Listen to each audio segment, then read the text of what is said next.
There's something special about isometric games. The different, slightly tilted angle that completely changes how everything is seen and experienced. It's not just style, it's a way of viewing the game world with more strategy, depth, and personality. This unique perspective turns even the smallest decisions into defining moments. And when this visual meets good ideas, the result is simply addictive. Today, you'll discover some of the best isometric games to play in 2025. I'm Jax, and if you're new here, welcome to the Play Hunters channel. If you could subscribe to help me grow, I'd be really happy from one gamer to another. Starting off our list with a game that brings back the essence of classic police stories with a modern, immersive twist. The Precinct. The plot unfolds in a city where crime never sleeps, and the streets buzz with tension at every corner. The isometric camera isn't just for style.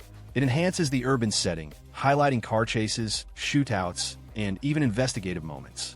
All with an 80s vibe that jumps out. Sirens, blown-out neon lights, and cracked concrete ravaged by violence. Each mission has its own rhythm, and there's no straight line to solving a problem.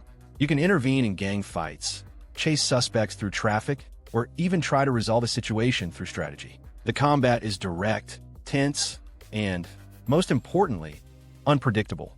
There's no preset formula, and that adds an element of improvisation to every confrontation, where the player feels the weight of keeping order in the face of an impending collapse. Moving on to a game that plays with psychological tension and heavy moral decisions, Rue Valley places the player in a city where every choice echoes more than it seems. The urban environment is suffocating, with a constant fog that hides more than it reveals. Cold tones dominate the scene, and the oppressive atmosphere goes far beyond aesthetics. It influences how you move, investigate, and survive. The game demands full attention, as if someone is always watching each step with suspicion. The dynamic mixes investigation, stealth, and intense moments of action, always pulling you into an increasing suspense. There's a constant feeling of fragility, and even moments of progress bring doubt about whether it was the right choice. Everything is designed to make you uncomfortable. Muffled sounds, a somber soundtrack, and streets that seem like an emotional maze. Interactions are never simple, and every character you meet carries an unresolved past. The visual style goes for a gritty realism, with deteriorating buildings, poorly lit alleys, and interiors that seem abandoned by time. The city feels alive but deformed, marked by trauma and silent violence. Small details in the environment tell fragments of the story, and this grabs your attention more than any cutscene. The world doesn't hold your hand, and part of the magic is trying to understand what happened there, even if it means confronting some uncomfortable truths. Now let's completely shift the tone with a game that embraces chaos and creativity in generous doses. Good heavens. Imagine a world where every element seems intentionally out of balance, and this disorder turns into pure fun. The premise is satirical, almost absurd, with scenarios that resemble pop delirium collages mixed with sharp criticism. Each level surprises by not following any standard, and this unpredictability becomes fuel to keep the fast-paced rhythm. The mechanics are bold, with bizarre abilities, illogical decisions that make sense in the game's insane context, and challenges that defy any expectation. Nothing works in the traditional way, and that's exactly why every new round feels like opening a portal to something completely different. The action is quick, awkward on purpose, but completely addictive. The mix of nonsensical humor with exploration elements creates a game that demands attention, but also invites failure, crazy attempts, and spontaneous discovery. The visual design is a spectacle in itself. Saturated colors, exaggerated characters, and settings that seem to have come from an animation made by an out-of-control genius. The animations don't follow common logic, giving the game a unique, almost caricatured personality. It's not just about beating challenges, it's about laughing at them, getting lost in the absurdity, and accepting that in this world, the unexpected isn't an accident, it's the rule. Good heavens! Breaks patterns with style, doing so with a confidence few games can pull off. Shifting to a game where discomfort becomes the driving force of the narrative, Prelude Dark Pain plunges into a dark universe, layered with mystery and emotional decay. The focus is on a world fragmented by invisible pain, where every scene seems to reflect an unresolved trauma. The isometric camera helps distance you from the chaos, but never enough to avoid the impact. Narrow streets, suffocating climate, and environments loaded with symbolism weigh on the player's shoulders from the first step. The progression system is different. It's not about evolving, it's about enduring.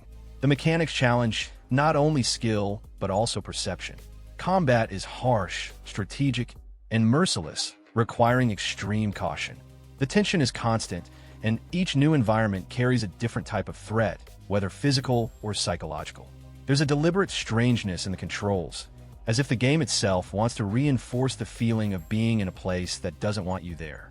The graphics are cold, almost monochromatic, with light effects that seem like they come from a nightmare. Nothing is made to please the eyes.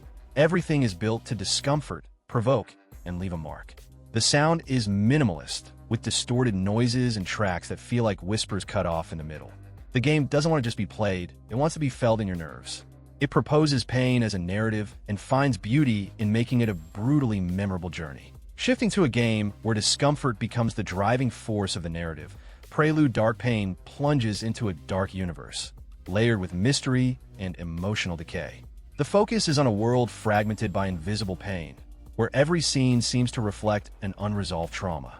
The isometric camera helps distance you from the chaos, but never enough to avoid the impact.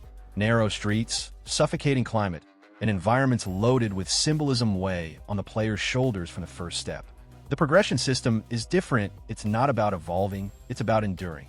The mechanics challenge not only skill, but also perception. Combat is harsh, strategic, and merciless, requiring extreme caution. The tension is constant, and each new environment carries a different type of threat, whether physical or psychological. There's a deliberate strangeness in the controls, as if the game itself wants to reinforce the feeling of being in a place that doesn't want you there. The graphics are cold, almost monochromatic, with light effects that seem like they come from a nightmare. Nothing is made to please the eyes. Everything is built to discomfort, provoke, and leave a mark. The sound is minimalist, with distorted noises and tracks that feel like whispers cut off in the middle. The game doesn't want to just be played, it wants to be felt in your nerves. It proposes pain as a narrative and finds beauty in making it a brutally memorable journey. Switching gears to a game that treats war as a matter of tactical decisions and constant sacrifice, MENACE places you in the middle of a brutal conflict spreading across entire systems. It's not just about fighting. It's about managing losses, calculating risks, and keeping a resistance alive that's always on the brink of collapse. The isometric perspective provides clarity for decisions and makes it clear that every movement carries consequences.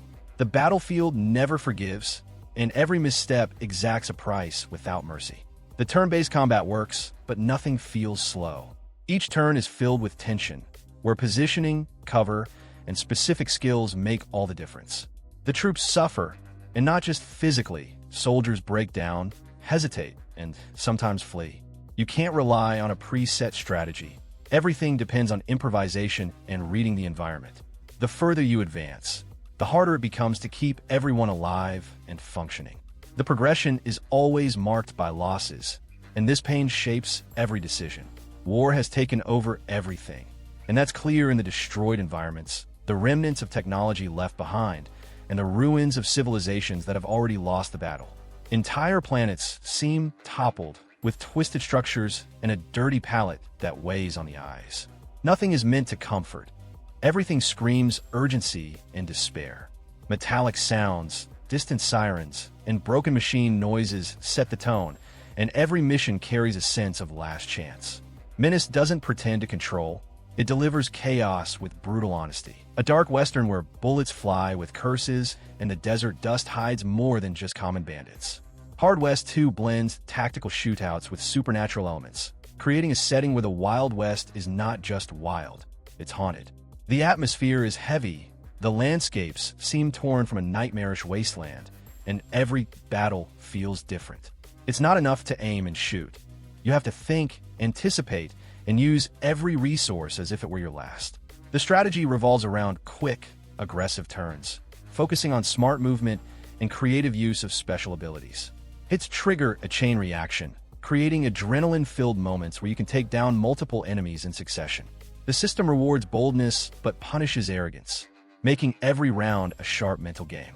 The weapons have personality, the confrontations have style, and there's no room for too safe moves. The environments range from classic saloons to sinister caves and mist-covered valleys. The lighting is full of contrast, casting light where it shouldn't and leaving heavy shadows in the most unexpected spots. The metallic sounds of guns mix with whispers and tense tracks, increasing the impact of every decision. Everything is crafted to create a twisted West, where laws have broken down and only the instinct to survive remains. Hard West 2 takes the Old West and twists it into something completely new, stepping into a frozen landscape where survival is ruled by dirty politics and brutal decisions. Wasteland 3 plunges you into a post-apocalyptic Colorado where nothing is simple. Destruction has taken over, but not in the usual chaotic way. It's an organized ruin with factions controlling territories, ideologies in conflict, and a distorted value system.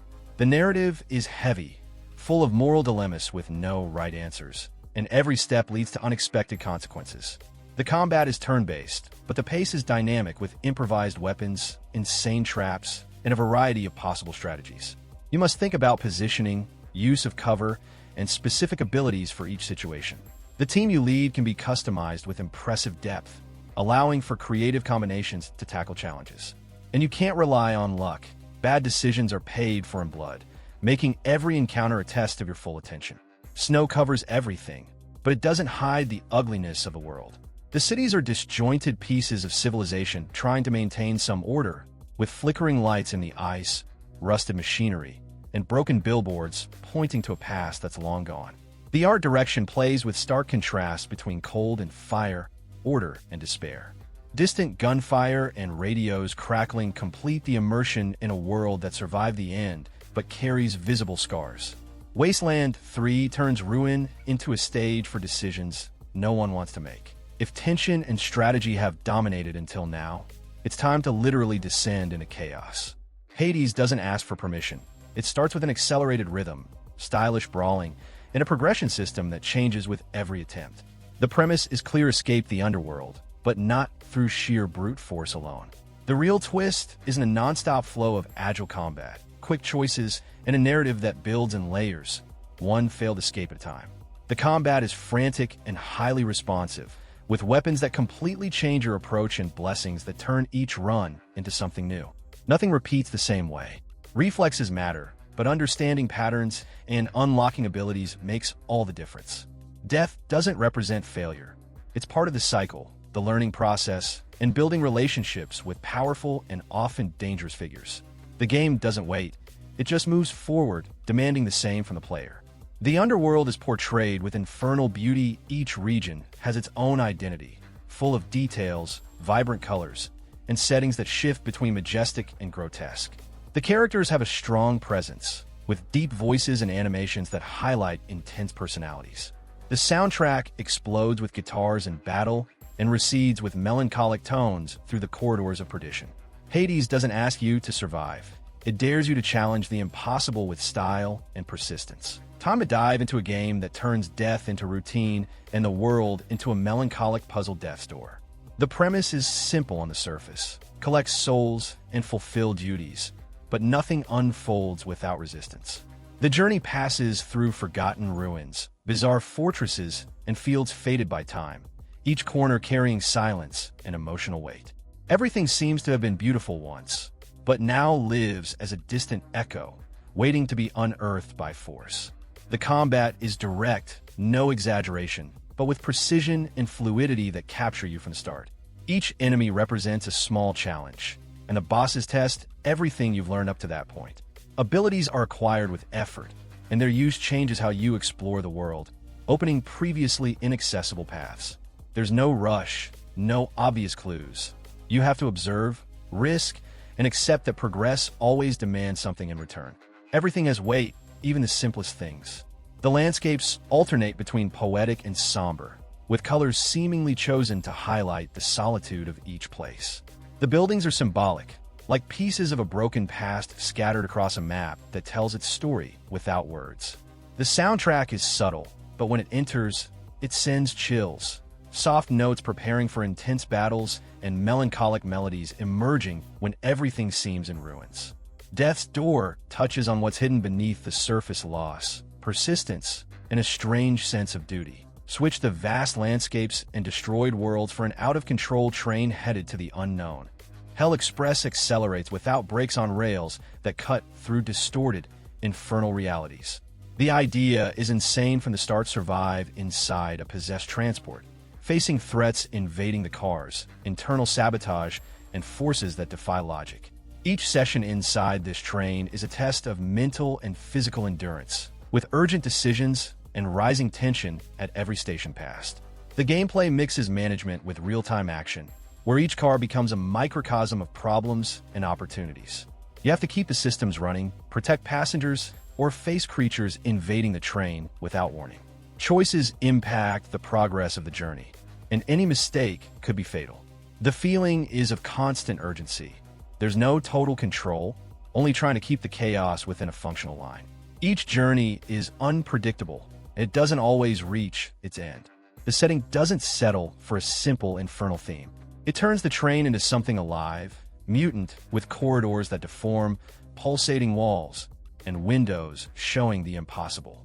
The lights flash with intent, the metallic sounds twist, and the track seems never-ending. Everything collaborates to create a suffocating atmosphere, made to cause discomfort with style. Hell Express doesn't take you to a place. It drags you to a destination no one should ever know. Let's move away from the metal and despair for something more intimate, but still full of danger and purpose. Children of Morta present a story told through generations, with an entire family stepping up to battle an ever-growing corruption. What's most impressive is how each member has a unique role and abilities, and these differences don't just serve gameplay. They fuel the emotional bond with each character, making it feel like you get to know them little by little between battles. The combat follows the hack-and-slash style with RPG touches, but always adapted to each character's style. The dungeon runs are challenging, with monsters, traps, and a progression system that involves both individuals and the entire group. There's an invisible cooperation logic even when playing solo, as if everyone is carrying a bit of the other's weight. The unlocked abilities affect the whole family, reinforcing the idea that this fight is collective. The art is done in pixel art with meticulous attention to detail. The animations are smooth, the environments range from mystical to dark, and each new biome seems to hold memories frozen in time. The narrator gives a mature fairy tale tone, highlighting the strongest moments with a voice that both soothes and cuts. Children of Morta isn't just about fighting monsters. It's about keeping the flame of a family alive amidst chaos. Moving on to a game that expands an already known universe. Ruined King, a League of Legends story builds a dense adventure with strategic combat and an atmosphere filled with mystery and decay. The story unfolds in a port city plagued by forces that defy reason, where the mist hides much more than ghosts. Everything revolves around buried secrets, unstable alliances, and a threat that seems to erode the world from within. The battle system is turn-based, but with a line system that alters the speed and intensity of attacks. This completely changes the usual logic of this style. You have to think carefully about positioning, rhythm, and priority. The combat deepens with a variety of abilities, passives, and synergies possible. Progression is marked by important decisions, and side quests reveal key pieces of the plot, always full of tension. The environments mix Gothic architecture with nautical elements, creating landscapes heavy with melancholy and weight. The city seems to slowly sink, and every corner shows signs of civilization trying to keep control over the inevitable. The use of shadows, deep colors, and object details creates an atmosphere that captures your gaze and reinforces the dark tone of the narrative.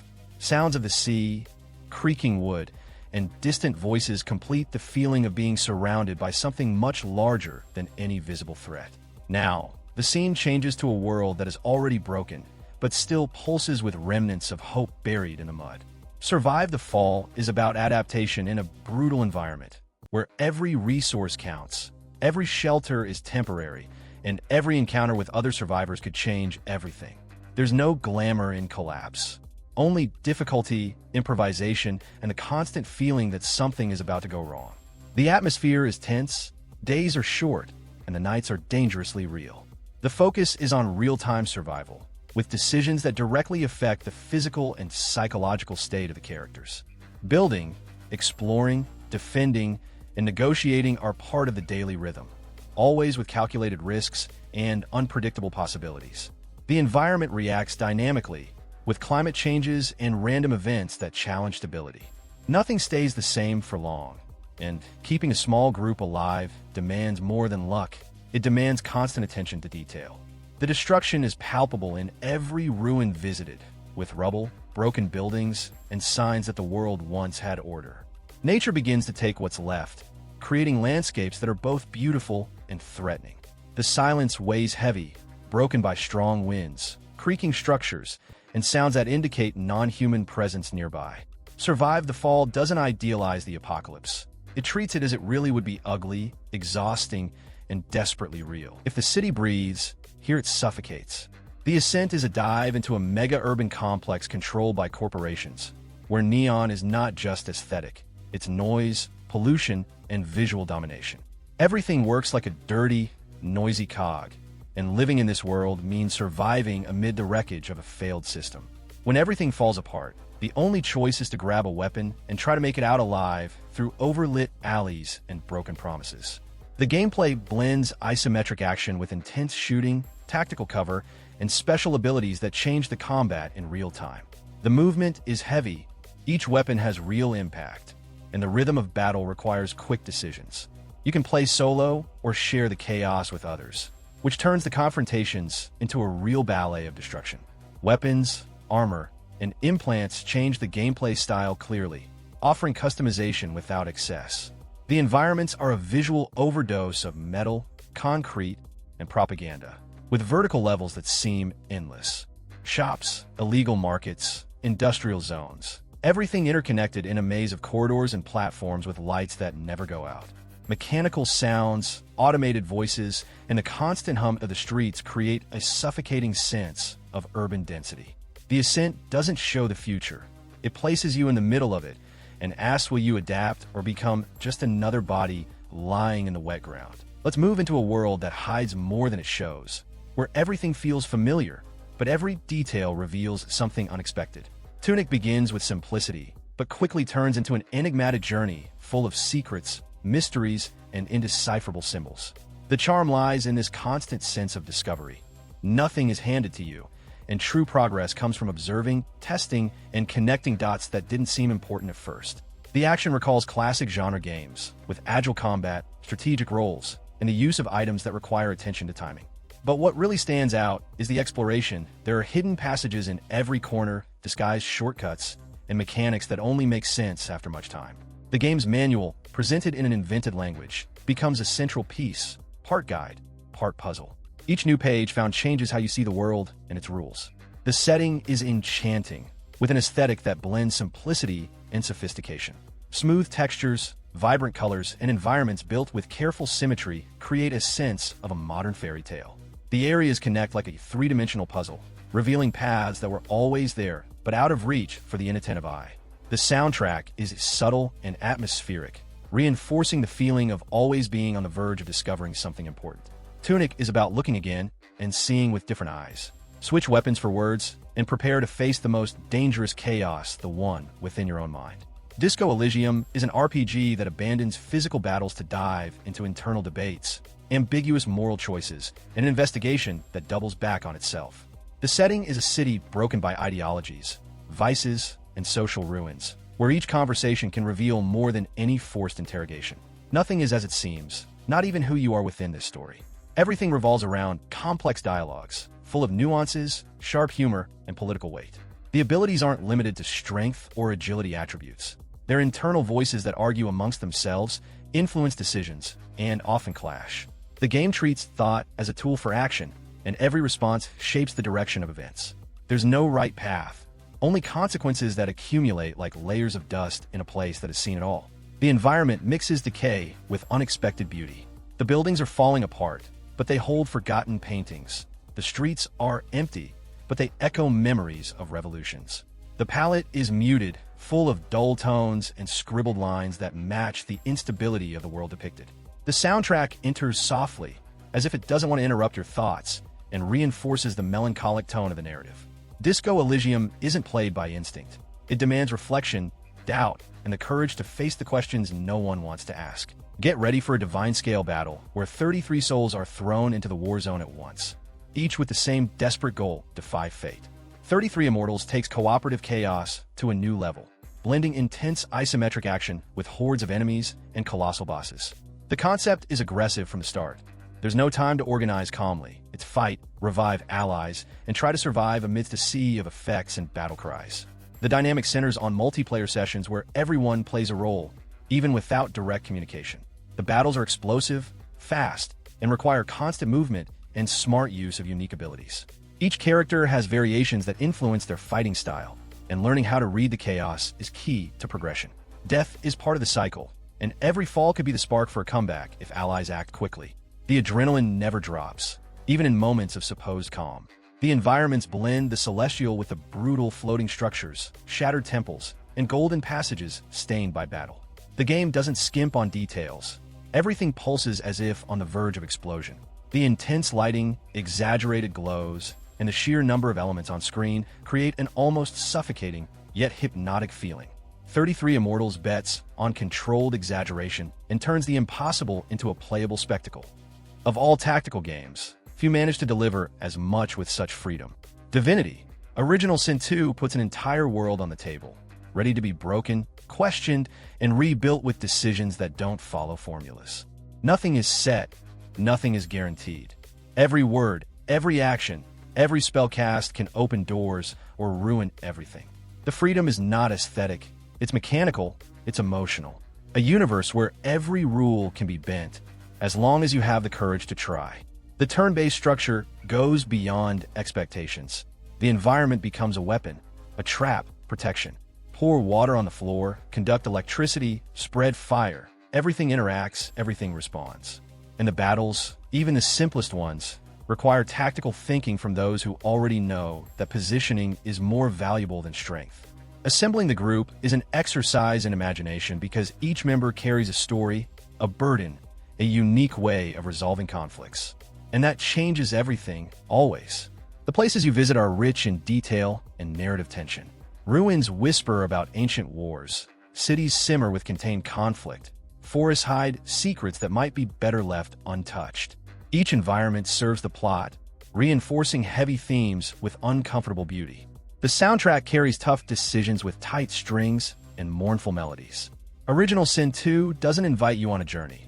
It throws the map on the ground and asks, how far are you willing to go? Everything begins with the fall. A shattered world, floating in disconnected pieces, rebuilds under your feet as you advance. Bastion is poetry in action form, with a narrative that follows each movement as if it were being written in real time. The ground forms as you move, the weapons carry emotional weight, and the silence between battles is as powerful as the explosion of gunfire. There's no obvious direction, just instinct, curiosity, and a narrator who seems to know more than they let on. The gameplay mixes agility with impact, quick attacks, perfectly timed rolls, and a variety of weapons that completely change the combat style with just a few swaps. The rhythm is fluid, almost musical, and each encounter is punctuated with phrases that connect to the context. Nothing happens by accident. Even the falls are observed, commented on, and felt. The evolution system is simple but invites experimentation, testing combinations, and adapting your own path as the challenges shift. The setting is a moving spectacle. Vibrant colors contrast with destruction. Soft shapes merge with broken structures, and everything seems hand-painted. The soundtrack is an integral part of the experience, switching between melancholic and epic compositions that stick with you. There's a silent sadness in Bastion, but also a serene beauty in the act of rebuilding, one step at a time, not knowing if what comes next is worth it or not. There's no comfort, no redemption. In Darkest Dungeon, the darkness isn't just the setting. It's the enemy, the addiction, the sentence. Psychological terror walks hand in hand with brutal combat, where the light of a torch barely pushes away the feeling that everything is lost before it even begins. The mission is simple on paper, but each expedition corrodes the sanity, body, and morals of the characters. There are no heroes, only momentary survivors trying to hold on for one more turn. The structure revolves around groups exploring dungeons full of monsters, diseases, and traps, always with the stress rising with every step. The turn-based combat system is unforgiving, focusing on positioning and mental balance just as much as brute strength. Wounds are not just physical. Traumas, fears, and manias emerge as the characters break inside. Managing outside the battlefield is as tense as the fight itself, deciding who rests, who drinks, who loses their mind. The visual style is raw and stylized, like pages of an ancient grimoire illustrated with rage. Every movement, every expression of the characters carries weight and history. The environments are oppressive, full of morbid details and sounds that leave no room for relief. The soundtrack doesn't cheer, it haunts. Darkest Dungeon doesn't forgive, doesn't console, and doesn't offer clean victories. Only remnants, scars, and a bitter desire to try again. And tell me, which of these games have you had the chance to play? And of course, if you know a game that absolutely belongs in this video, leave your recommendation in the comments. If you could, please subscribe to the channel to help me grow and never again wonder what to play.